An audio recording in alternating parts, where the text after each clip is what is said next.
थोड़ा सा ध्यान दीजिए, क्योंकि होता क्या है कि जब आप लोगों का दिमाग चैट पे रहता है तो टॉपिक से आप लोग हटते हैं और एक अच्छे श्रोता की भूमिका में आप आ नहीं पाते हैं, और अगर एक भी चीज मिस होती है तो उससे नुकसान आप ही का होता है। तो थोड़ा सा चैट को आप स्थगित कर दीजिए और बड़े ध्यान से मुझे सुनते चलिए। और जो भी आपका राष्ट्रीय आंदोलन में जो भी टॉपिक मैं उठा रहा हूं, कांग्रेस की स्थापना उठा रहा हूं, मान के चलिए आपका जो भी परीक्षा है, जिस लेवल पे भी आप परीक्षा दे रहे हैं, जिस लेवल पे भी आप जो भी परीक्षा दे रहे हैं, वहां पे सामान्यतः कोई भी प्रश्न आपकी पकड़ से बाहर नहीं जाएगा। और अगर प्रश्न को घुमाएगा फिराएगा भी, तो यदि आपने टॉपिक को ढंग से समझा हुआ है तब भी आप उस प्रश्न को हैंडल कर ले जाएंगे, अच्छे से हैंडल कर ले जाएंगे, समस्या तब भी नहीं आएगी। देखिए, कांग्रेस की स्थापना और कांग्रेस की स्थापना पे मैं बात करूं, क्योंकि भारतीय राष्ट्रीय आंदोलन की शुरुआत ही होती है कांग्रेस की स्थापना से, और कांग्रेस की स्थापना होती है कब? 1885 में। तो सही अर्थों में हम लोग जो राष्ट्रीय आंदोलन पे आते हैं वो आते हैं 1885 के वर्ष से। और जो हमारा ये भारतीय राष्ट्रीय आंदोलन है, इस भारतीय राष्ट्रीय आंदोलन को 3 चरणों में विभाजित किया जाता है। और ये जो विभाजन किया जाता है, ये विभाजन किया जाता है कांग्रेस की कार्य पद्धति के आधार पर या उसके अपने कार्य करने के तरीके के आधार पर। तो कहने का मतलब है कि जो आपका भारतीय राष्ट्रीय आंदोलन है, भारतीय राष्ट्रीय आंदोलन में 3 चरण हैं। पहला जो आपका चरण है, पहला चरण आपका शुरू होता है कांग्रेस की स्थापना से और ये जाता है बंगाल विभाजन तक। और इस चरण को आप जानते हैं किस नाम से? उदारवादी चरण के नाम से। राष्ट्रीय आंदोलन का जो आपका सेकंड फेज या दूसरा चरण है वो 1905 से शुरू होता है और ये आपका असहयोग आंदोलन तक जाता है और इसे आप कहते हैं उग्रवादी चरण। और जो तीसरा चरण है, तीसरे चरण की शुरुआत होती है जबकि राष्ट्रीय आंदोलन में पदार्पण होता है गांधी का, इसलिए ये जो आपका पूरा का पूरा चरण है 1920 के बाद, ये आपका चरण कहा जाता है गांधीवादी चरण। कहने का मतलब कि राष्ट्रीय आंदोलन में जो भी आपके प्रश्न बनते हैं वो प्रश्न इन्हीं 3 चरणों से बनते हैं। ये एग्जामिनर के ऊपर है कि वो किस चरण को कितना वेटेज दे देता है, लेकिन हाँ, समान रूप से आपके इन तीनों चरणों का महत्व है। तीनों चरण केवल एक दूसरे चरण से, कहने का मतलब है कि गुणात्मक रूप से भिन्न तो नहीं है, लेकिन हाँ एक दूसरे से भिन्न जरूर है और एक दूसरे से लिंकअप भी है। और राष्ट्रीय आंदोलन में यदि आपने एक अच्छी लिंक पकड़ ली या चीजों को अगर आपने सारगर्भित तरीके से समझ लिया तो फिर आपको कहीं कोई समस्या नहीं होती है। तो ये आपके राष्ट्रीय आंदोलन के 3 चरण हैं। अब इस 3 चरण के पहले मैं एक काम कर रहा हूं, इन तीनों चरणों को आप समझें, उसके लिए जरूरी हो जाता है कि थोड़ा सा हम आप इसकी पृष्ठभूमि पर भी चर्चा करें। पृष्ठभूमि बड़ी महत्वपूर्ण है, क्योंकि अगर पृष्ठभूमि या बैकग्राउंड आपको स्पष्ट नहीं है तो फिर जो आपके राष्ट्रीय आंदोलन के 3 चरण हैं उसमें कुछ आपको समस्याएं आ जाती हैं। और किसी भी चीज की जो भी आप पढ़ रहे हैं, विषय वस्तु जो भी आपकी है, उसकी आपके दिमाग में एक इमेज बनना बहुत जरूरी है। और यदि मैं पृष्ठभूमि पे आऊं तो इसकी जो पृष्ठभूमि हमारी शुरू होती है कि भाई हम गुलाम बनाए गए या हमारे यहां पे विदेशी शासन स्थापित हुआ। और विदेशी शासन स्थापित होना भी अपने आप में बड़ा रोचक है। रोचक इसलिए है क्योंकि आप देखें कि जनरली होता क्या है कि कोई आप पे आक्रमण करता है और आपको गुलाम बनाता है। हमारे आपके साथ में ऐसा नहीं हुआ। हमारे आपके साथ में हो ये रहा है कि एक कंपनी व्यापार करने के लिए आ रही है और वो कंपनी यहां पे अपना शासन स्थापित कर ले रही है। ठीक वैसा ही है जैसे आज की तारीख में आपकी रिलायंस कंपनी इस देश से बाहर कहीं पे व्यापार करे और व्यापार के बाद में उस देश पे अधिकार कर ले, अपनी सेना रखने लगे, अपने किले बनाने लगे, अपना पूरा का पूरा प्रशासनिक महकमा डेवलप कर ले। ये अपने आप में बड़ा रुचिकर है। तो आप स्वाभाविक रूप से जानना चाहेंगे कि एक कंपनी जो हमारे देश से बाहर निकली, दूसरे देश पे गई, उसने दूसरे देश पे अधिकार कर लिया, अपनी सेना रख रही है, अपने किले बना रहे, ऐसा हो कैसे रहा है? तो ऐसे ही है आपकी राष्ट्रीय आंदोलन की पृष्ठभूमि। और पृष्ठभूमि की शुरुआत होती है एक कंपनी की स्थापना के साथ में। और ये जो कंपनी है, इस कंपनी की स्थापना हुई थी 1599 में, और जिसे आप सामान्य भाषा में कहते हैं ईस्ट इंडिया कंपनी। हालांकि 1599 में जो कंपनी आपकी इंग्लैंड में, लंदन में स्थापित हुई थी, उस कंपनी का जो नाम था वो था the governor and company of merchants of London trading into the east Indies. बड़ा सा नाम है, तो खैर बड़े से नाम को लेकर आपको परेशान नहीं होना है। और ये जो कंपनी थी 1599 में बनी, और विशेषता यह है कि ये कंपनी तो स्थापित हो गई और 31 दिसंबर 1600, ये डेट बड़ी महत्वपूर्ण है क्योंकि इस दिन इंग्लैंड की जो महारानी थी एलिजाबेथ, उन्होंने इस कंपनी को इस कंपनी को 15 वर्षों के लिए एकाधिकार प्रदान किया कि आप पूर्वी देशों के साथ में व्यापार कर सकते हैं। तो पूर्वी देशों के साथ इनको व्यापार का एकाधिकार मिला। एकाधिकार का मतलब है कि ना तो कोई स्वतंत्र रूप से व्यक्ति और ना ही कोई स्वतंत्र रूप से कंपनी भारत के साथ में या अन्य पूर्वी देशों के साथ में व्यापार कर सकती है। तो ये इनको एकाधिकार प्राप्त हो गया महारानी एलिजाबेथ के द्वारा। प्रश्न भी अभी डिस्कस कर दूंगा कैसे बनेंगे। जैसे ही आपका कोई संदर्भ पूरा होगा तो सारे प्रश्न मैं आपसे डिस्कस करता चलूंगा। बस आप केवल ध्यान से चीजों को देखते रहिएगा। जितने ध्यान से आप चीजों को देखेंगे चीजें लंबे समय तक या बहुत लंबे समय तक आपके दिमाग में बनी रहेंगी। निश्चिंत रहिएगा। जिन लोगों को यह समस्या होती है कि सर हमको याद नहीं होता, तो उन लोगों को खासतौर से कहना चाहूंगा कि आपको सब याद हो जाएगा, केवल ध्यान से देखते रहिए। तो महारानी एलिजाबेथ ने 15 वर्षों के लिए इस कंपनी को, लंबी चौड़ी कंपनी को एकाधिकार दे दिया कि केवल आप और आप ही पूर्वी देशों के साथ में व्यापार कीजिए। व्यापार शुरू हुआ और व्यापार करते करते कंपनी को यहां पर कुछ राजनीतिक गतिविधियों में भी लिप्त होना पड़ा, मजबूरी में लिप्त होना पड़ा। अपने व्यापारिक हितों के लिए उनको यहां पर राजनीति भी करनी पड़ी और संयोग ये रहा कि राजनीति भी उनकी सफल रही। और इस क्रम में आप देखते हैं कि 2 युद्ध बड़े महत्वपूर्ण हैं जो इस कंपनी ने लड़े। एक लड़ा 23 जून 1757 को प्लासी का युद्ध, और दूसरा जो युद्ध लड़ा वो था आपका 22 अक्टूबर 1764 को बक्सर का युद्ध। और इन दोनों ही युद्धों का परिणाम समान रहा, अर्थात दोनों ही युद्धों में जो आपकी कंपनी थी ये विजयी रही। कहने का मतलब कि जो ये कंपनी थी, कंपनी जब युद्ध लड़ रही थी तो भारतीयों को यह पता नहीं था कि ये युद्ध कौन लड़ रहे हैं या क्यों लड़ रहे हैं या किस लिए लड़ रहे हैं। भारतीय तो अपना वही सोच रहे थे कि ये परंपरागत युद्ध हैं, जैसे राजाओं के बीच में युद्ध होते थे वैसे ही ये युद्ध हो रहे हैं। और प्लासी के युद्ध के बारे में आप लोगों को बताना चाहूं कि जब प्लासी का युद्ध हो रहा था कि एक तरफ नवाब की सेना, दूसरी तरफ अंग्रेजों की सेना या कंपनी की सेना, तो उस युद्ध को देखने के लिए अच्छी खासी संख्या में भारत के लोग इकट्ठे हुए थे, बंगाल के लोग बैठे हुए थे और बैठकर तालियां बजा रहे थे। जो तालियां बजा रहे थे उनको यह पता नहीं था कि आगे हमारे साथ में क्या होने वाला है। उनको यह भी नहीं पता था कि ये जो कंपनी है कितने प्लान तरीके से ये भारत में आई हुई है, एक विदेशी है और साथ ही साथ में राष्ट्रीयता की भावना से प्रेरित है। मेरे शब्द पे बहुत जोर दीजिएगा। यह नहीं पता था उनको कि ये राष्ट्रीयता की भावना से प्रेरित हैं, अर्थात इंग्लैंड एक राष्ट्र बन चुका है और हम लोग एक राष्ट्र नहीं है। उनको कुछ पता ही नहीं था। उनके लिए एक सामान्य युद्ध था, जैसे परंपरागत युद्ध इसके पहले हो रहे थे, इसलिए वो तालियां बजा रहे थे। खैर, युद्ध हो गया, युद्ध जीत लिया कंपनी ने, और यहीं से शुरुआत होती है भारत में औपनिवेशिक शासन की। औपनिवेशिक शासन का मतलब होता है कि किसी भी विदेशी भूक्षेत्र पे आपने अधिकार कर लिया है और उस अधिकार करने के साथ ही आप उस देश के संसाधनों को या उस देश में जो भी चीजें हैं उनका प्रयोग आप अपने लाभ के लिए करेंगे, अपने देश के लाभ के लिए करेंगे। और ये आपका एक प्लान्ड व्यवस्था होती है, बहुत प्लान्ड व्यवस्था होती है। कहने का मतलब कि जो आपका 1757 का वर्ष है, 1757 के वर्ष में ही शुरू होता है भारत में औपनिवेशिक शासन, या भारत में औपनिवेशिक शासन की शुरुआत होती है। और 1757 के वर्ष को इसलिए औपनिवेशिक शासन की शुरुआत माना जाता है क्योंकि यहीं से आप देखेंगे कि जब इन्होंने 1757 में प्लासी, 1764 में बक्सर, इन युद्धों के बाद में बंगाल पे पूरा कब्जा कर लिया, तो फिर इन्होंने बंगाल के जो भी रिसोर्सेज थे, जो भी बंगाल के आर्थिक साधन थे या संसाधन थे, उनका उपयोग किया अपनी राजनीतिक शक्ति को विस्तारित करने में। और धीरे धीरे धीरे धीरे ये राजनीतिक शक्ति बढ़ती चली गई। और संयोग ये हुआ कि आप देखेंगे धीरे धीरे पूरा का पूरा जो हमारा देश था, तो इस देश में जो भी राजे रजवाड़े थे वो सारे के सारे राजे रजवाड़े इनके आगे नतमस्तक हो गए। पाकिस्तान भी शामिल है, सब नतमस्तक हो गए और पूरे देश पर कंपनी का शासन हो गया। ये अपने आप में ऐतिहासिक, क्योंकि इतने राजे महाराजाओं को पराजित कर दें। और फिर आपसे कहूंगा कि आप खुद ही कल्पना कीजिए कि जैसे ईस्ट इंडिया कंपनी है, वैसे ही आपकी आज रिलायंस कंपनी को आप कंपेयर कीजिए कि रिलायंस कंपनी आपकी निकल के जाए, अफ्रीका में निकल के जाए और इसके बाद में वहां पे जितनी क्षेत्रीय शक्तियां हैं, जितने आपके राजे महाराजे हैं, सबको पराजित कर दे और पराजित करने के बाद में पूरा देश अपने अधिकार में ले ले। ये अपने आप में ऐतिहासिक है। यही हुआ। और औपनिवेशिक शासन था।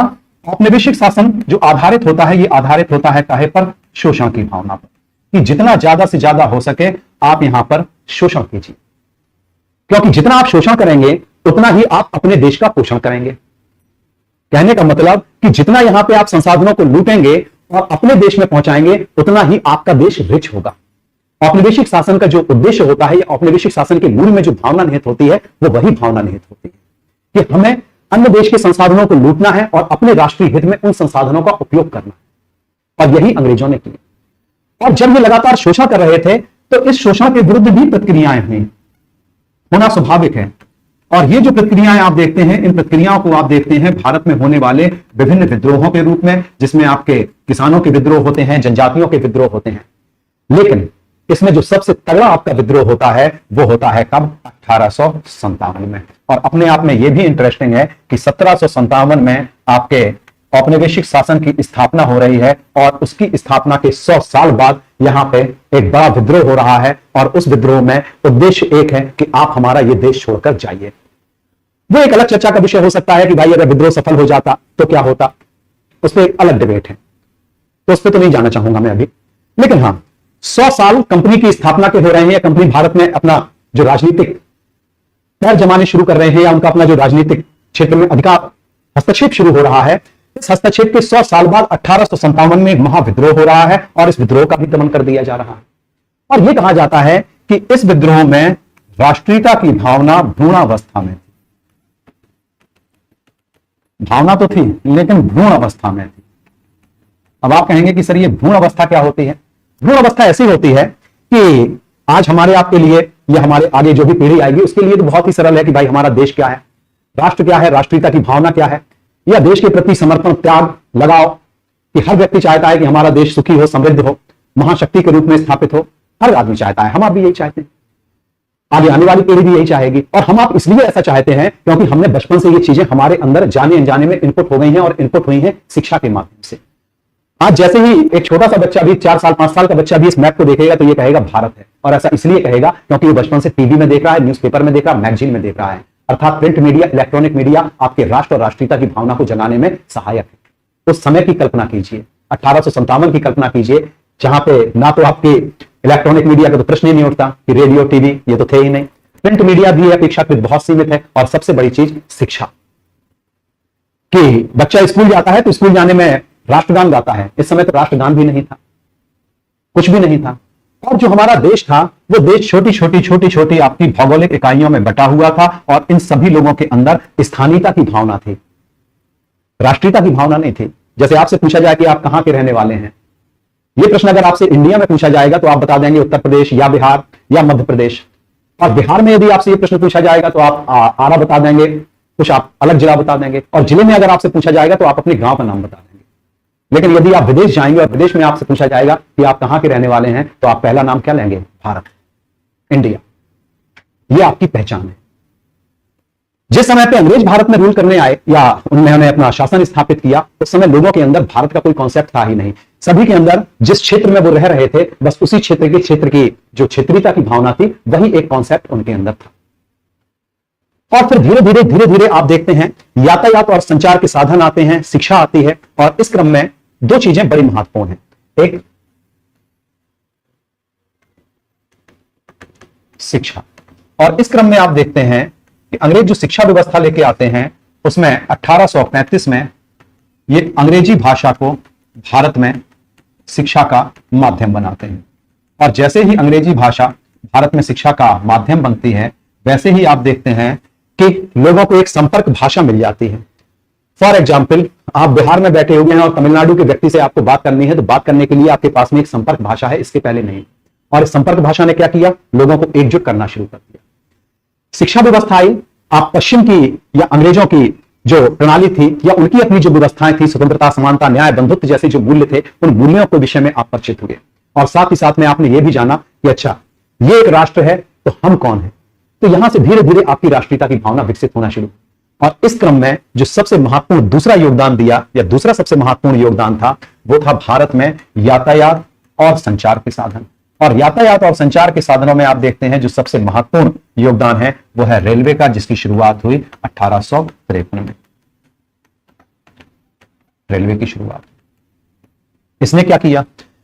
इसने जाने अनजाने में हमारे पूरे देश को आपस में जोड़ना शुरू कर दिया, कनेक्टिविटी हुई, लोग एकजुट होने शुरू हो गए। और जो स्थानीयता की भावना थी या क्षेत्रीयता की भावना थी, उस स्थानीयता या क्षेत्रीयता की भावना का ह्रास होना शुरू हुआ कि अब लोग आपस में एक दूसरे से जोड़ने लगे।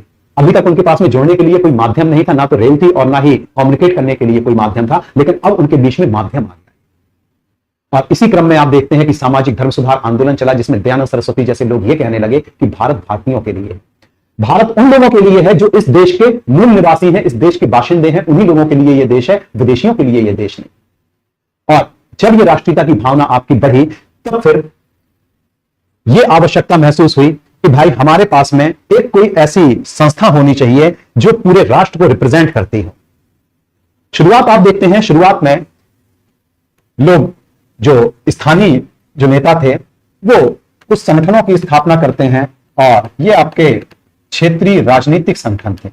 और जो आपके ये क्षेत्रीय राजनीतिक संगठन थे, इस क्रम में भारत में पहला जो राजनीतिक संगठन स्थापित हुआ था, इसकी स्थापना हुई थी 1838 में, जिसे आप जानते हैं किस नाम से, लैंड होल्डर्स सोसाइटी के नाम से। तो ये भारत में स्थापित पहला राजनीतिक संगठन था, और इस संगठन की जो स्थापना की थी, इसकी स्थापना की थी द्वारकानाथ टैगोर। अब चूंकि पहला संगठन है, पहला राजनीतिक संगठन है, और पहला राजनीतिक संगठन इसे इसलिए माना जाता है क्योंकि इन्होंने अपनी मांगों को मनवाने के लिए संगठित राजनीतिक प्रयासों की शुरुआत की थी, और संवैधानिक तरीके से ये अपनी मांग इंग्लैंड की सरकार के आगे रखते थे। और इस संगठन में जो सदस्य थे, इसमें एक सदस्य थे राजा राधाकांत देव, ये भी जुड़े हुए थे। साथ ही साथ में राजा काली कृष्णन भी थे, और एक थे यहां पर प्रसन्न कुमार ठाकुर या प्रसन्न कुमार टैगोर। अब चूंकि पहला संगठन है तो ऑब्वियसली प्रश्न बनना स्वाभाविक है, और इसमें भी याद रखना भी बड़ा आसान है, आप नाम देख के डरिए मत। द्वारका में कौन रहते हैं? राधा कृष्ण, और जहां राधा कृष्ण हो जाएंगे तो दोनों लोग मिलकर प्रसन्न ही रहते हैं। आप देखिए उनकी मूर्ति हमेशा प्रसन्न चित्त भाव में दिखाई देती है, ठीक है। तो द्वारका में राधा कृष्ण और प्रसन्न, ठीक, बड़ी आसानी से याद बना। तो यह आपका पहला राजनीतिक संगठन स्थापित हुआ, और इस राजनीतिक संगठन की जो स्थापना हुई, इसकी स्थापना हुई कहां पर? कलकत्ता, बंगाल। तो यह आपका कैसा संगठन था? क्षेत्रीय संगठन था, और ऐसे क्षेत्रीय संगठन आगे आपके पूरे देश भर में स्थापित हुए। कहीं पे पूना सार्वजनिक सभा बन रही है, कहीं पे मद्रास महाजन आपकी सभा बन रही है, सोसाइटी बन रही है। तो इस प्रकार के क्षेत्रीय राजनीतिक संगठन पूरे देश भर में स्थापित हुए। और जब देश भर में ऐसे क्षेत्रीय राजनीतिक संगठन आपके स्थापित होने शुरू हुए, तब फिर आवश्यकता इस बात की महसूस की गई कि हमारे पास में कोई क्षेत्रीय राजनीतिक संगठन के स्थान पे अगर कोई ऐसा संगठन हो जिसमें पूरे देश भर के लोगों की भागीदारी हो तो बहुत अच्छा रहेगा। और इसी क्रम में स्थापना होती है आपकी किसकी? कांग्रेस।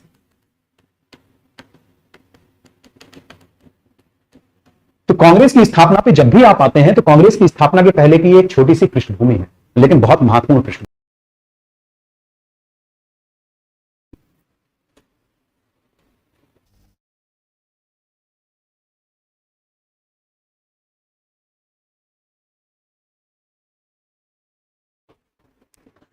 तो जो कांग्रेस की स्थापना है, कांग्रेस की स्थापना के क्रम में जो आप चीजें देखते हैं या पृष्ठभूमि को जो आप देखते हैं, वो पृष्ठभूमि ये है। अब यहां से जो भी आपके पृष्ठभूमि से आपके प्रश्न बनते हैं, तो पृष्ठभूमि में आपसे पूछ लेगा कि ईस्ट इंडिया कंपनी का पुराना नाम क्या था। तो याद रखिएगा पुराना नाम वही था जो मैंने आपको डिस्कस किया हुआ है, the governor and company of merchants of London trading into the east Indies. और एक चीज याद रखिएगा कि 1600 में जो आपकी कंपनी को मान्यता मिल रही है, तो ईस्ट इंडिया कंपनी जो नाम आया था, यह नाम आया था 1833 के चार्टर में। इसे नाम दिया गया था ईस्ट इंडिया कंपनी, लोकप्रिय नाम या जिस नाम से हम आप इसको जानते हैं, 1833 में आपका आया था, ठीक। तो अब आपके जो यहां पे प्रश्न बनते हैं वो, चलिए कलर को लेकर आप लोगों का, तो यहां पे जो भी आपके प्रश्न बनते हैं, अभी तक आपने देखा पृष्ठभूमि से, तो पृष्ठभूमि से आपसे पूछ लेता है किसने इनको 15 वर्षों के लिए व्यापारिक एकाधिकार प्रदान किया, या आपसे पूछ लेता है कि भारत में औपनिवेशिक शासन की स्थापना किस वर्ष हुई। तो यहां से आपके ढेर सारे प्रश्न बन जाते हैं, और जो भी प्रश्न बनते हैं पृष्ठभूमि से, वो सारे के सारे प्रश्न आपके सामने हैं। अब आते हैं कांग्रेस की स्थापना पे। ये तो हुई पृष्ठभूमि, और कांग्रेस की जो स्थापना है, कांग्रेस की स्थापना पर हम आए तो सबसे पहले चर्चा किए लेते हैं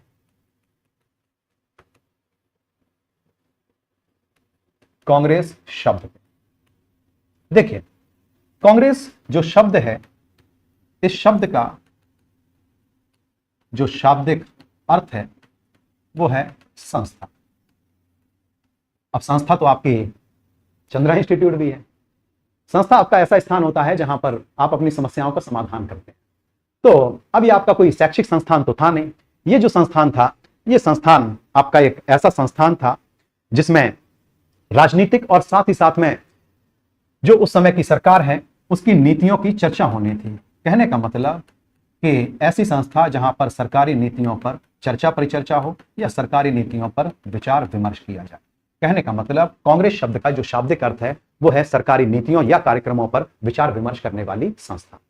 दूसरी चीज, जो ये कांग्रेस शब्द है, इस शब्द को आप संयुक्त राज्य अमेरिका में सबसे पहले देखते हैं, अर्थात ये जो आपका शब्द है ये संयुक्त राज्य अमेरिका की राजनीतिक व्यवस्था से प्रेरित है कि वहां की अपनी जो संसद थी उस संसद में जो आपकी संस्था, वो संस्था कहलाई आपकी कांग्रेस, और उसी शब्द को हमने ले लिया। और शुरुआत में ये जो आपका शब्द है, तो इस पे भी यदि आप आए कि इसके नामों पे चर्चा करें, तो कांग्रेस का जो शुरुआती नाम है या प्रारंभिक नाम, तो कांग्रेस का जो प्रारंभिक नाम था वो था भारतीय राष्ट्रीय संघ, या इसी को आप इंग्लिश में बोलते हैं इंडियन नेशनल यूनियन। आगे चल के इसका नाम परिवर्तित कर दिया गया, और ये जो परिवर्तित किया गया या ये किया गया दादा भाई नेहरू जी के सुझाव पे। कहने का मतलब कि कांग्रेस का जो परिवर्तित नाम है वो परिवर्तित नाम है भारतीय राष्ट्रीय कांग्रेस, या इसी को आप इंग्लिश में बोलते हैं इंडियन नेशनल कांग्रेस।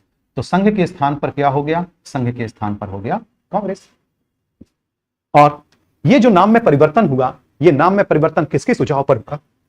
तो ये नाम में परिवर्तन हुआ है दादा भाई नेहरू जी के सुझाव पर। इसीलिए कहा जाता है कि कांग्रेस के नामकरण का श्रेय किसको है? तो कांग्रेस के नामकरण का जो श्रेय है यह है दादा भाई नौरोजी। हर जगह से आपके प्रश्न चलते रहे हैं कि आप देख रहे हैं कि कांग्रेस का प्रारंभिक नाम क्या है, कांग्रेस शब्द का शाब्दिक अर्थ क्या है, कांग्रेस के नामकरण का श्रेय किसको दिया जाता है। कोई आपका ऐसा संदर्भ नहीं है जहां से आपके प्रश्न ना बन रहे। अब जो कांग्रेस है, इस संस्था के विषय में, ये तो हुआ नाम से संबंधित आपका संदर्भ। अब इसके बारे में थोड़ा सा यदि हम आगे बढ़ें कि जो हमारी भारतीय राष्ट्रीय कांग्रेस है, यह एक ऐसी संस्था है जिसके नेतृत्व में राष्ट्रीय आंदोलन चल रहा है, अर्थात राष्ट्रीय आंदोलन की वाहक संस्था है। इस संस्था के विषय में हमको आपको सबसे पहले जानकारी कहां मिलती है? तो कांग्रेस के विषय में सर्वप्रथम जो जानकारी मिलती है वो जानकारी मिलती है एक समाचार पत्र में, न्यूज़पेपर। और जिस समाचार पत्र में ये जानकारी मिलती है वो समाचार पत्र है हिंदू। और जो हिंदू समाचार पत्र है, इस हिंदू समाचार पत्र के भी 5 दिसंबर 1885 के अंक में। कहने का मतलब है कि अगर 5 दिसंबर 1885 का हिंदू समाचार पत्र हमको मिल जाए तो उसी में सबसे पहले नाम मिलता है कांग्रेस का। अब ये जो आपकी कांग्रेस है जिसके विषय में सबसे पहले जानकारी हिंदू में मिल रही, हिंदू एक समाचार पत्र था, ये आपका दक्षिण भारत से निकलता था और अंग्रेजी भाषा का ये समाचार पत्र था। 1878 में इसकी शुरुआत हुई थी, 1878 में, और 1885 में ही इसी समाचार पत्र में सबसे पहले नाम मिलता है कांग्रेस का। तो ये तो हुआ कांग्रेस के शब्द और साथ ही साथ में उस शब्द के विषय में सर्वप्रथम जानकारी। अब इसके बाद में जो ये कांग्रेस है, कांग्रेस की स्थापना पर यदि हम आए तो अभी जैसा कि मैंने आपसे डिस्कस किया कि कांग्रेस की जो स्थापना है, इसकी स्थापना हुई है कब? 1885 में। और इसकी जो स्थापना है, इसकी स्थापना किसने की थी? तो इसकी स्थापना की थी एक रिटायर्ड आईसीएस अधिकारी एओ ह्यूम। एओ ह्यूम, इनका अपना जो पूरा नाम है वो है एलेन ऑक्टेवियन ह्यूम। तो एलेन ऑक्टेवियन ह्यूम या एओ ह्यूम ने कांग्रेस की स्थापना की थी। और जो एलेन ऑक्टेवियन ह्यूम थे ये आपके एक सेवानिवृत्त या रिटायर्ड आईसीएस अधिकारी थे। आईसीएस अधिकारी, जिसे आज आप आईएएस अधिकारी बोलते हैं, वही आपका गुलामी के दौर में कहलाता था क्या? ICS means imperial civil services, साम्राज्यवादी नागरिक सेवा। तो एक रिटायर्ड आईसीएस अधिकारी ने कांग्रेस की स्थापना की। और ये जो कांग्रेस की स्थापना हो रही है, इस समय पे या कांग्रेस की स्थापना के समय पे जो भारत का गवर्नर जनरल और वायसराय था वो था आपका लॉर्ड डफरिन। दो चीजें मैंने लिखी हुई हैं, गवर्नर जनरल और वायसराय। और इसमें जो वायसराय है, वायसराय जो आपका शब्द है, ये वायसराय शब्द अस्तित्व में आया है कब से? 1858 से। क्योंकि आप देखते हैं 1857 का विद्रोह हुआ, और 1857 का जब विद्रोह हुआ था तो विद्रोह का दमन तो कर दिया इन्होंने, लेकिन विद्रोह के दमन के बाद इंग्लैंड की संसद में यह प्रश्न उठा कि भाई आपने, अगर इस विद्रोह का आप दमन नहीं कर पाते तो क्या होता?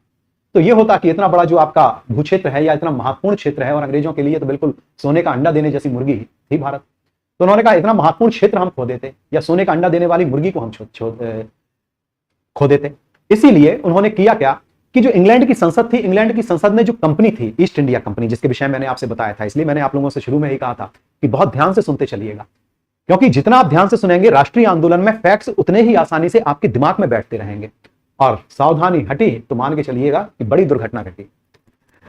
और फिर आप लोगों से कह रहा हूं कि इस चीज को लेकर तो मैं आपको आश्वस्त करूंगा कि 1 से लेकर 12 तक का, और पूरे भारत भर में जो भी आप परीक्षा दे रहे हैं और जहां जहां पे भी राष्ट्रीय आंदोलन है, तो अगर आपने ध्यान से लेक्चर को सुना हुआ है, और फैक्ट तो ऐसा है कि सारे के सारे आपके सामने आते ही चले जा रहे हैं, तो इस चीज को लेकर मैं आपको आश्वस्त करूंगा कि आपकी पकड़ से बाहर प्रश्न जाएगा नहीं, और अगर जाने की कोशिश भी करेगा तब भी आपका उत्साह और साहस इतना होगा कि आप उस प्रश्न को येन केन प्रकार कोई ना कोई रीजनिंग फिट करते हुए सही जरूर कर ले जाएंगे।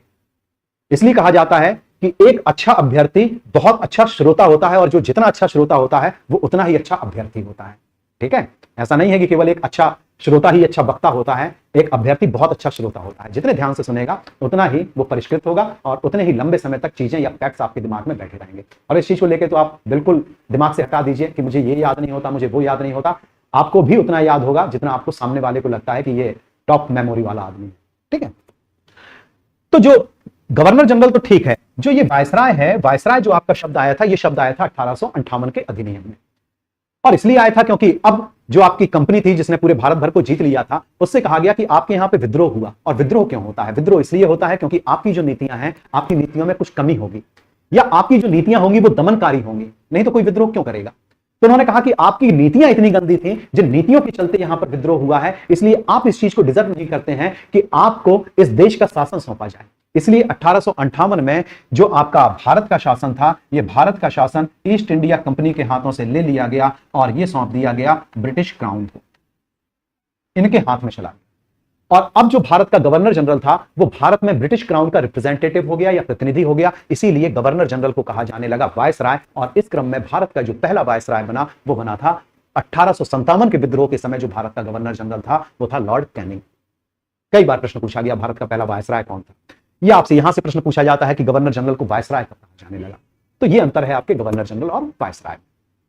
तो भारत का इस समय पे गवर्नर जनरल और जो वायसराय था वो था आपका डफरिन, और इस समय पर जो इंग्लैंड का प्रधानमंत्री था वो था ग्लैडस्टोन। ये नाम लोगों को भूल जाता है, तो बिल्कुल तनाव मत लीजिए, ऐसे कर दीजिए, आप इनको ग्लैड कर दीजिए, हंसता हुआ आदमी। और ये जिस पार्टी से था, या जो पार्टी वहां पर रूल कर रही थी, वो थी आपकी उदारवादी पार्टी या आपका लिबरल पार्टी। इसका ये प्रधानमंत्री था।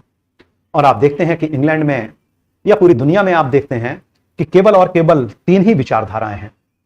और विचारधाराओं को मैं इसलिए यहां पर उठा रहा हूं क्योंकि हर स्थान से आपका प्रश्न बनता है। हो सकता है कि आपसे यह ना पूछे कि इंग्लैंड का प्रधानमंत्री कौन था, आपसे यह पूछ ले कि जिस समय भारत में कांग्रेस की स्थापना हुई उस समय पे इंग्लैंड में कौन सी पार्टी सत्ता में थी, या इंग्लैंड में कौन सा दल शासन कर रहा था या व्यवस्था में थी। तो वो थी आपकी उदारवादी, या इसी को इंग्लिश में आप कह सकते हैं लिबरल पार्टी। अब ये जो आपकी लिबरल पार्टी है या उदारवादी दल है, तो एक चीज आप याद रखिएगा, आगे आपको उदारवाद भी मिलेगा, आपको रूढ़िवादी पार्टी भी मिलेगी, दोनों देखने को मिलेंगे। और स्वतंत्रता जब भारत को मिलेगी उस समय पे आपको तीसरी भी मिलेगी। कहने का मतलब कि आज जो आपकी पूरी दुनिया है, इस पूरी दुनिया में राजनीतिक स्तर पर केवल और केवल 3 ही विचारधाराएं हैं, उदारवादी, रूढ़िवादी और श्रमिक। कहने का मतलब या तो व्यक्ति विचारधारा से उदारवादी होगा या रूढ़िवादी होगा, और या फिर आपका जो है समाजवादी होगा, जिसे आप श्रमिक भी कह सकते हैं। अब आप कहेंगे कि सर इसको हम कैसे देख सकते हैं, तो इसको आप ऐसे देख सकते हैं कि भारत के संबंध में यदि आप देखना चाहें तो उदारवादी इस विचारधारा को रिप्रेजेंट करने वाली जो पार्टी है वो है आपकी कांग्रेस। कि अगर आपसे कहा जाए कि खुल के आपको एक वीडियो बनाना है, आलोचना करते हुए बनाना है किसी पार्टी पे, चलिए आप एक वीडियो बना दीजिए और थोड़ा सा उस पार्टी को थोड़ा सा कोस दीजिए, तो आप कहेंगे कि ठीक है हम कांग्रेस ही को बोले देते हैं कुछ, क्योंकि कांग्रेस उदारवादी पार्टी है। आप अगर उसकी आलोचना भी करेंगे तो कुछ आप पे रिएक्ट नहीं करेगी खास। लेकिन आपसे अगर कहा जाए कि यही वीडियो शिवसेना के लिए थोड़ा सा बना दीजिए, तो फिर आपको सोचना पड़ जाएगा। यह है रूढ़िवादी पार्टी। कहने का मतलब, एक पार्टी आपकी ऐसी है जो ये कह रही है मेरा क्षेत्र, मेरी भाषा, मेरा धर्म, मेरी संस्कृति। जिस विचारधारा को ऐसी कोई भी पार्टी पकड़ के चलती है वो विचारधारा आपकी कहलाती है रूढ़िवादी। और जो इससे ऊपर होती है कि जैसा मेरा क्षेत्र वैसा आपका क्षेत्र, जैसी मेरी भाषा वैसे आपकी भाषा, जैसे मेरा धर्म वैसे ही आपका भी धर्म, सब समान है, कोई दिक्कत नहीं, ऐसी विचारधारा कहलाती है आपकी उदारवादी। और तीसरी जो विचारधारा होती है वो कहलाती है समाजवादी, अर्थात जो समाज का सबसे शोषित या आपका सबसे वंचित तबका है, उस तबके को भी उत्थान की बात करती है या उनको रिप्रेजेंट करती है जो पार्टी, वो आपकी कहलाती है समाजवादी पार्टी। और पूरी दुनिया में विचारधाराओं के स्तर पे केवल और केवल 3 ही विचारधाराएं, केवल 3 विचारधाराएं हैं। इसके अलावा जो भी विचारधाराएं आती हैं वो सारी की सारी विचारधाराएं इन्हीं विचारधाराओं में मिक्सअप हो जाती हैं। क्लियर? तो आप देख रहे हैं कि कांग्रेस की स्थापना के समय इंग्लैंड में कौन सी पार्टी आपकी रूल कर रही है? उदारवादी पार्टी। और इसको याद रखना भी बड़ा आसान है, इसको रटना थोड़ी नहीं है। कांग्रेस भी किस विचारधारा को रिप्रेजेंट करती है? आपकी उदारवादी विचारधारा। तो कांग्रेस की स्थापना हो रही है भारत में, और इंग्लैंड में संयोग से कौन सी पार्टी है आपकी? उदारवादी पार्टी या लिबरल पार्टी। और उस पार्टी का जो प्रधानमंत्री है वो कौन है? वो है आपका ग्लैडस्टोन। और इस समय पे कांग्रेस की जिस समय स्थापना हुई, इस समय पर जो भारत सचिव था रैंडल्फ चर्चिल। ये भारत सचिव थे। अब आप कहेंगे कि सर ये भारत सचिव क्या होता है? जो आपका भारत सचिव का पद था, यह पद सृजित किया गया था 1858 के अधिनियम। ठीक वैसे ही जैसे वायसराय आपका जो शब्द आया था, यह शब्द भी आपका कब आया? 1858 में। वैसे ही भारत सचिव का भी एक पद सृजित किया गया था 1857 के विद्रोह के बाद। कि इंग्लैंड की सरकार का एक मंत्री होता था और उस मंत्री को कहा जाता था कि भारत में जो भी आपके गतिविधियां चल रही हैं या भारत संबंधी कोई भी अगर मैटर है तो उस मैटर के लिए पूरी तरह से जो आदमी उत्तरदायी होगा वो होगा आपका भारत सचिव। तो ये पद जो आपका सृजित हुआ था, ये 1858 में सृजित हुआ था। और इस पद पर बैठने वाला जो पहला व्यक्ति था, कहने का मतलब जो पहला भारत सचिव था वो था एडवर्ड स्टैनले। इसी के नाम पर इलाहाबाद में एक रोड भी है, स्टैनले रोड। वही स्टैनले है, ये एडवर्ड स्टैनले। हर जगह से आपका प्रश्न बनता है, वायसराय का पद कब आया, या वायसराय शब्द कब आया, भारत सचिव का पद कब सृजित किया गया, कांग्रेस की स्थापना के समय भारत सचिव कौन था, या पहला भारत सचिव कौन? Edward Stanley. तो ये तो हुआ आपका कांग्रेस की स्थापना के समय की स्थिति। अब आप देख रहे हैं, अब थोड़ा सा मैं आप लोगों को प्रश्न डिस्कस कर दूं, ठीक है? और उससे होगा क्या कि आप लोगों की जो कई भ्रांतियां हैं वो भ्रांतियां आपकी दूर हो जाएंगी, ठीक है? इसको थोड़ा सा शॉर्ट करते हुए यहां पे मैं आप लोगों को स्पष्ट कर दे रहा हूं कि अब आप देख लीजिए, इस प्रकार से जो आपने अभी तक बड़े धैर्य के साथ में सुना, तो सुनने का जो परिणाम निकल के आया है वो परिणाम आप लोगों के सामने ये है। कांग्रेस शब्द का शाब्दिक अर्थ क्या है? कांग्रेस शब्द किस देश से प्रेरित है या कहां से लिया गया है? कांग्रेस का प्रारंभिक नाम क्या था? कांग्रेस का परिवर्तित नाम क्या था? कई बार आप लोगों से प्रश्न पूछा है, बीपीएससी में भी पूछा गया है कि कांग्रेस के नामकरण का श्रेय किसको है, या बीपीएससी क्या सभी जगह पूछा गया है। कई बार पूछा गया कांग्रेस के विषय में सबसे पहले जानकारी कहां पे मिलती है या किस समाचार पत्र में मिलती है। कांग्रेस का संस्थापक कौन था?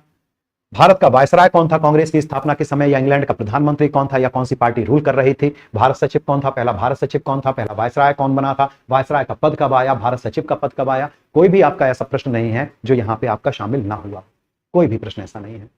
और ये जो आपने एक पन्ना, आपको भी एक ही पन्ना पहुंचेगा आप तक भी, और अगर आप इसकी एक पन्ने की फ्रेमिंग करते हैं तो इस एक पन्ने में जो मैटर है वो मैटर है कम से कम 25 से 30 पन्नों का। ये होता है कॉम्पिटिशन। कॉम्पिटिशन आपका एकेडमिक नहीं है, कॉम्पिटिशन है कितने स्मार्ट तरीके से आप चीजों को तैयार कर रहे हैं। और जितने स्मार्ट तरीके से आप चीजों को तैयार कर रहे हैं उतने लंबे समय तक चीजें आपके दिमाग में बनी रहेंगी, क्योंकि आपको सामान्य अध्ययन में तो सारी चीजें पढ़ना है, केवल इतिहास पर थोड़ी नहीं पढ़ना। सारी चीजें आपको सामान्य अध्ययन में पढ़नी है, केवल इतिहास पढ़ के तो आप जाएंगे नहीं। और इतिहास में भी आपको तीनों चरण 1885 से लेकर उसकी पृष्ठभूमि से लेकर और 1947 तक का इतिहास आपके दिमाग में रहना है। तो दिमाग में आप रखेंगे कैसे? दिमाग में आप इसके द्वारा रखते हैं कि 25 पन्ने को आप लेकर आते हैं एक पन्ने में, और पूरा का पूरा जो आपका राष्ट्रीय आंदोलन है वो पूरा का पूरा राष्ट्रीय आंदोलन आपका आ जाता है 25 पन्ने में।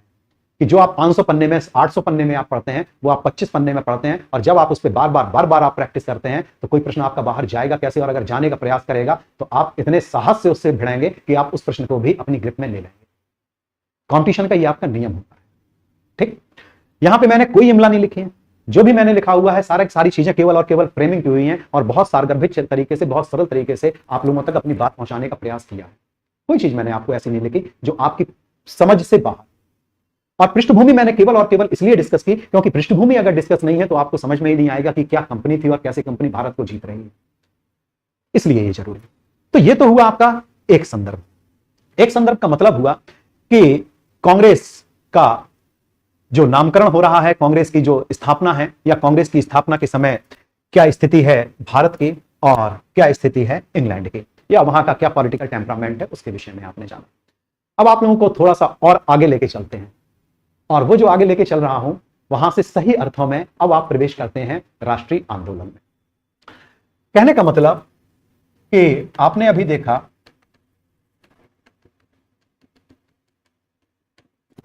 कि कांग्रेस की जो स्थापना है, कांग्रेस की स्थापना हुई है 1885 में, और कांग्रेस की जो स्थापना की, ये स्थापना की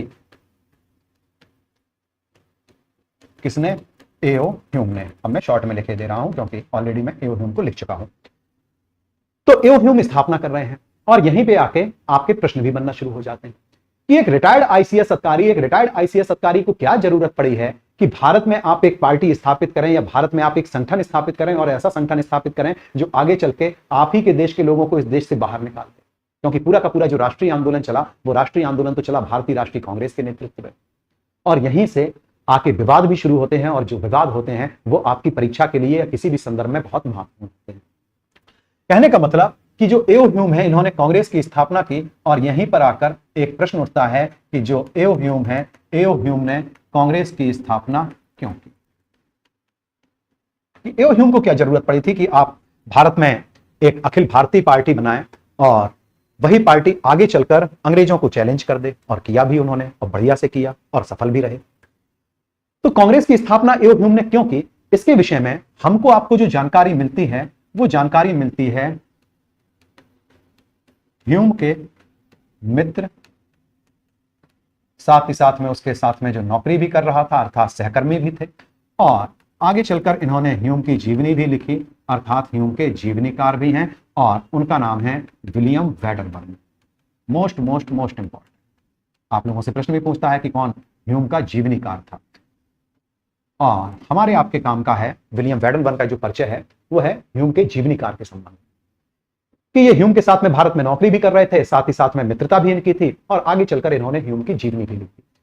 और ह्यूम की जीवनी से या विलियम वैडरबर्न के लेखन से ही हमें जानकारी मिलती है कि ह्यूम ने कांग्रेस की स्थापना क्यों की थी।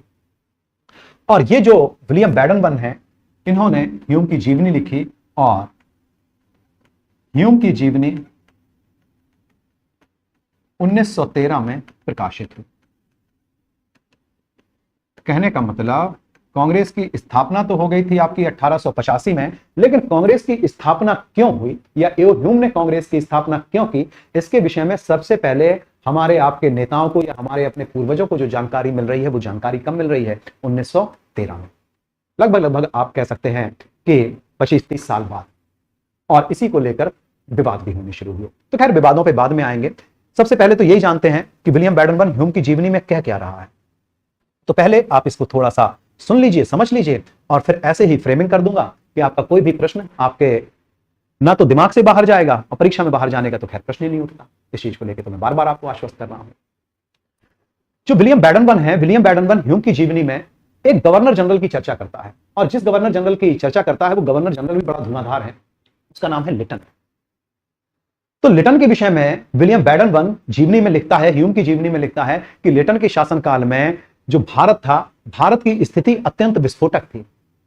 विस्फोटक का मतलब है कि ऐसा लग रहा था कि मानो भारत के लोग विद्रोह कर देंगे, और ये विद्रोह ठीक वैसे ही होगा जैसे 1857 में हुआ। विद्रोह लोग करते क्यों हैं? विद्रोह तब करते हैं जबकि आपकी नीतियों को लेकर आपके अंदर कोई असंतोष हो, कि नीतियों से अगर आप असंतुष्ट हैं तभी तो आप विद्रोह करते हैं। तो इसका मतलब है कि लिटन की भी कुछ नीतियां खराब रही होंगी। तो उन खराब नीतियों का भी वो जिक्र करता है, कहता है कि देखो ये दिल्ली दरबार लगाया, लिटन ने। साथ ही साथ में लिटन ने आईसीएस में आयु सीमा में कमी कर दी ताकि भारतीय आईसीएस की परीक्षा ना पास कर सकें। Vernacular press act, arms act लेके आया और इनके चलते भारतीयों के अंदर इतना आक्रोश भरा हुआ था कि भारतीयों को लग रहा था कि हम विद्रोह कर रहे हैं, कि बिना विद्रोह के हमारी समस्याओं का समाधान हो नहीं सकता। और फिर विलियम बैडनबर्न कहता है कि ह्यूम को लगा कि अगर इनके अंदर इतना ही आक्रोश है, इतना ही असंतोष है, तो अगर हम भारतीयों को कोई ऐसा प्लेटफॉर्म दे दें, कोई ऐसा मंच दे दें जहां पे भारतीय आए, अपनी बातों को रखें, तो इनके अंदर का जो आक्रोश है या जो असंतोष है ये निकल जाएगा और तब भारत में कोई भी विद्रोह या विस्फोट नहीं होगा। ये बता रहा है कौन? विलियम बैडनबर्न। कहां बता रहा है? ह्यूम की जीवनी में। अब यहां से आप पूरी की पूरी सारी चीजों को बड़े आसानी से और बहुत ही सारगर्भित तरीके से आप याद भी रख सकते हैं और समझ भी सकते हैं। कहने का मतलब कि जो विलियम बैडनबर्न है, तो विलियम बैडनबर्न में पहली चीज आपको क्या याद रखना है कि ये क्या है? ये है ह्यूम का जीवनी का। ह्यूम की जीवनी कब प्रकाशित हुई? 1913 में ह्यूम की जीवनी प्रकाशित हुई। और ह्यूम की जीवनी में विलियम बैडनबर्न क्या कहता है? तो विलियम बैडनबर्न कहता है कि लिटन, किसके बारे में बोल रहा है? लिटन के बारे में। वो कह रहा है कि लिटन के शासनकाल में भारत विस्फोट की कगार पर खड़ा था। ये स्टेटमेंट आपसे एज इट इज पूछ लिया जाता है और इसके पहले भी बीपीएससी द्वारा पूछा गया है कि किसके विषय में बैडनबर्न कहता है कि इसके शासनकाल में भारत विस्फोट की या विद्रोह की कगार पर खड़ा हुआ था। तो किसके विषय में कह रहा है? लिटन के विषय में। और विस्फोट या विद्रोह की कगार पे खड़ा हुआ था, तो प्रश्न उठता है कि ये क्यों विस्फोट हो रहा था या क्यों विद्रोह होने वाला था? तो ये विस्फोट या विद्रोह जिस लिए होता है या जिस कारण से होता है वो है आपकी खराब नीति। तो ऐसी कौन कौन सी ये खराब नीतियां लेकर आया था? तो इस क्रम में आप देखते हैं कि जो लिटन है, लिटन ने 1877 में दो काम किए। पहला काम तो इसने ये किया कि इसने दिल्ली में एक दरबार लगाया जिसे नाम दिया जाता है पहला दिल्ली दरबार।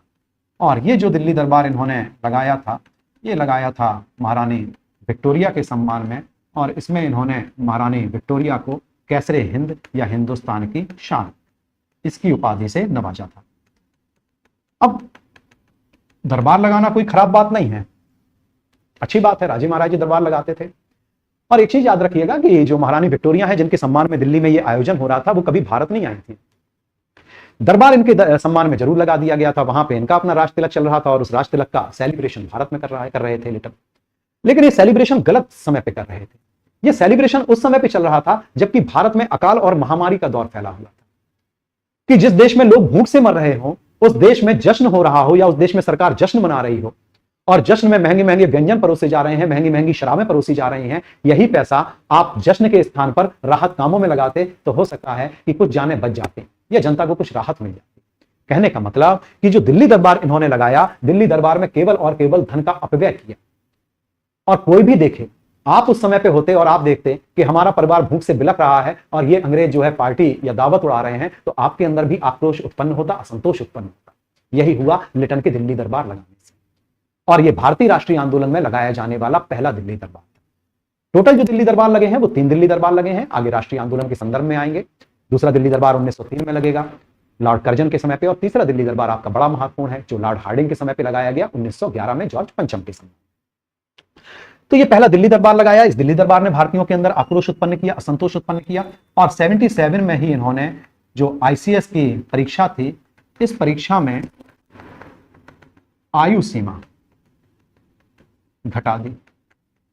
पहले ये जो आयु सीमा थी ये थी आपकी 21 वर्ष और इन्होंने क्या किया कि 21 वर्ष से घटाकर इसको कर दिया 19 वर्ष। और 19 वर्ष केवल और केवल इसलिए किया हुआ था ताकि भारत के लोग इस परीक्षा को पास ना कर पाए। तो इसका मतलब है कि भारतीय इस परीक्षा को पास कर रहे थे, बिल्कुल पास कर रहे थे। 1863 में आप देखते हैं कि सबसे पहले इस परीक्षा को जिस भारतीय ने उत्तीर्ण किया था वो थे आपके सत्येंद्रनाथ टैगोर, जो भारत के पहले आईसीएस बने। और 1869 में आप देखते हैं सुरेंद्रनाथ बनर्जी, और सुरेंद्रनाथ बनर्जी के साथ में 4 अन्य लोग इस परीक्षा को क्रैक कर जाते हैं। तब फिर लिटन को लगता है कि यार भारतीय हमारी इस व्यवस्था में शामिल होने लगे हैं, और ये जो व्यवस्था है, इस व्यवस्था में यदि भारतीय शामिल होंगे कि कहीं के जिलाधिकारी बन के जाएंगे, कहीं के सुपरिटेंडेंट बन के जाएंगे, तो ये चूंकि भारत के हैं तो अपने देशवासियों के साथ में इनकी स्वाभाविक रूप से सहानुभूति होगी, और सहानुभूति अच्छी बात नहीं है, क्योंकि अच्छी बात कैसे हो पाएगी, क्योंकि इनको तो करना है शोषण। तो इसके दिमाग में यही आया कि अगर हम इसकी आयु सीमा को घटा दें, 19 वर्ष कर दें, अधिकतम आयु सीमा है ये 19 वर्ष। आप खुद सोचिए, आज आपका पीसीएस का एग्जाम हो रहा है, ये कहा जाए कि पीसीएस का एग्जाम अधिकतम 19 वर्ष की आयु का कोई व्यक्ति देगा। एक सेकंड थोड़ा सा,